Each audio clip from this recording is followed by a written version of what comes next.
প্রসেন ঋতুর যা অধিকার আর দেবুর একই অধিকার, এটা বললে তো আমি মেনে নেব না কিছুতেই। আর সব থেকে বড় কথা হলো দাদা অসুস্থ বলে দু ভাইয়ের মধ্যে কথা হচ্ছিল, তার মধ্যে তো ও ঢুকে যেতে পারে না। মাইমা, আমার মা এই বাড়ির মেয়ে ছিল, মামাদের আপন বোন, আর সেই জন্যই এই বাড়িকে আমি কখনোই পর হিসেবে দেখিনি। মামারাও আমাকে সেরকম কিছু মনে করায়নি। আজ তুমি আমাকে এইভাবে ছোট করলে। আমি শুধুমাত্র তোমার ভুলটা ধরিয়ে দিয়েছি দেবু।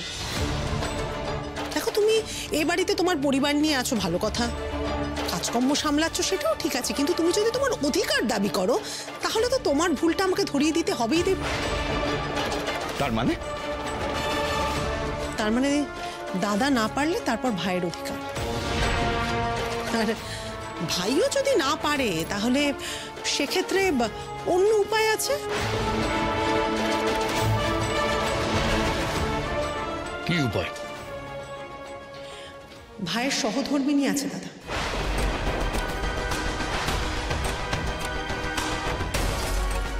সে তার দায়িত্ব পালন করবে। অসম্ভব। আমাদের বাড়ির কোনো মেয়ে বাইরে বেরিয়ে দায়িত্ব পালন করে না। অধিকার যে কার নেই সেটা তো মেজো মামার কথাতেই স্পষ্ট হয়ে গেল, তাই না ছোট মাইমা? আচ্ছা, কেন বলুন তো দাদা?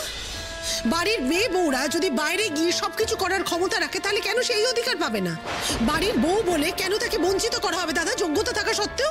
ছোট বৌমা, তোমার কথার উত্তর দেওয়ার জন্য আমি বাধ্য নই, আর তুমি আমার সঙ্গে এভাবে তর্ক করো না। রমা, এবার তুমি চুপ করবে? দাদার সঙ্গে এই বাড়িতে কেউ এভাবে কথা বলে না। তুমি কি সহমত ভুলে গেছো? সহমত মনে রাখা মানে তো চুপ করে থাকা। উচিত কথাও বলা যাবে না, তাই তো? না না, কোনটা উচিত কোনটা অনুচিত সেটা তুমি শিখিয়ে দেবো আমাকে। হ্যাঁ, আমার শরীর খারাপ বলে কি আমি একেবারে অথর্ব হয়ে পড়েছি? না না, কি বলেছিস কি তোরা? হ্যাঁ,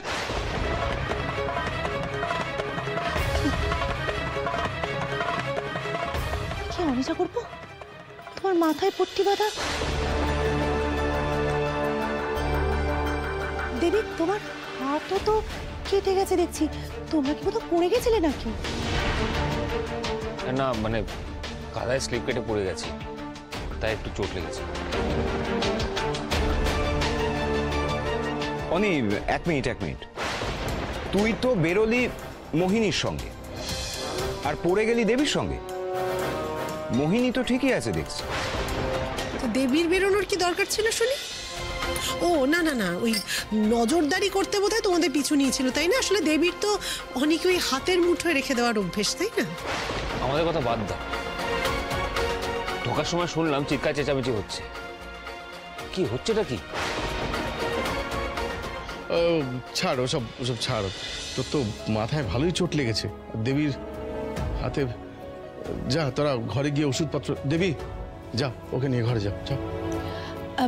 এক মিনিট, আমার তোমাদের সবার সাথে একটু দরকার ছিল, মানে তোমাদের সবাইকে একটা জিনিস। এক মিনিট। হ্যাঁ, হ্যালো। হ্যাঁ, এটা দেবরায় বাড়ি। আপনি এসছেন? আমি আসছি। আমি আসছি। মোহিনী কোথায় গেল? কার ফোন ছিল? আমি গিয়ে দেখছি। আসুন, দেখে আনবেন। হ্যাঁ,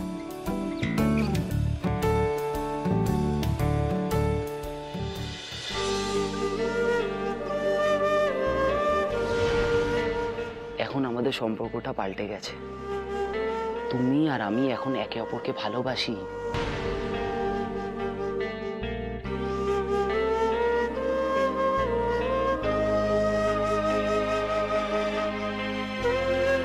কি রে, আজকে চাটাও খেলি না, এইভাবে শুয়ে আছিস কেন? ভালো লাগছে না কিছু। এই তুই আমার মেয়ে? হ্যাঁ, এক রাত বাবা জীবন কথা বলেনি বলে কেঁদে কেটে একসা। আরে বাবা কোনো কিছুতে ব্যস্ত আছে হয়তো, সেই জন্য ফোনটা ধরতে পারেনি।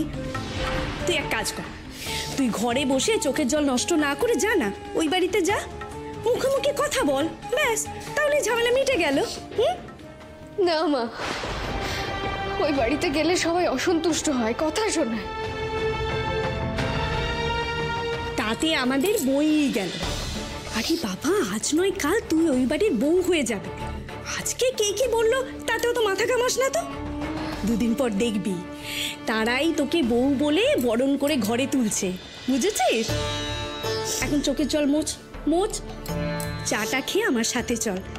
আমি তোকে এত সুন্দর করে সাজিয়ে দেব যে বাবা জীবনে তোকে দেখেই কথা আটকে যাবে। হ্যাঁ, নামিয়ে নিন না, নামিয়ে নিন, চলে আসুন। হ্যাঁ,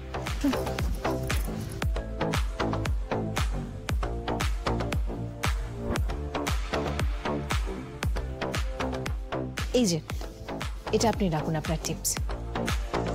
মোহিনী, এসব কি? আসলে অনিকেত, মণিমার অ্যাক্সিডেন্টের খবরটা শুনেই তো এখানে আর কি তাড়াহুড়ো করে চলে এলাম। কারোর জন্য কিছু আনা হলো না, আর সবাইকে তো আমি চিনতামও না, কিন্তু এখানে সবার সাথে পরিচয় হওয়ার পরে ভাবলাম সবাইকে কিছু একটা গিফট দিই, সেই জন্যই আর কি। একটা সেকেন্ড, জেঠুমনি, এটা আপনার জন্য, এই নিন, ধরুন। আর আন্টি, এটা আপনার জন্য, দেখুন তো পছন্দ হয়েছে কিনা। ও মাই, এত দামি গিফট আমার জন্য?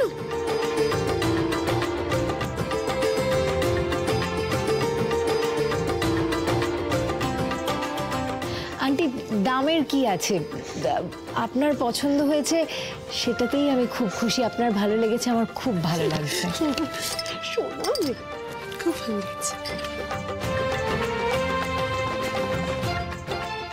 ছোট কাকা, আপনি তো গান বাজনা ভালোবাসেন, আমি সেটা শুনেছি, কিন্তু আর এর থেকে ভালো কিছু আমার মাথায় এলো না। দেখুন তো পছন্দ হয়েছে কিনা। আমার জন্য? হ্যাঁ, খুব ভালো হয়েছে।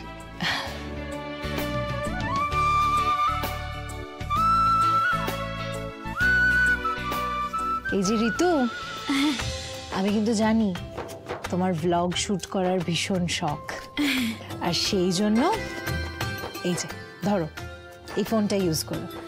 ওয়াও মোহিনী দি, এটা তো খুব খুব দামি ফোন, আর আমার কতদিনের স্বপ্ন তুমি জানো।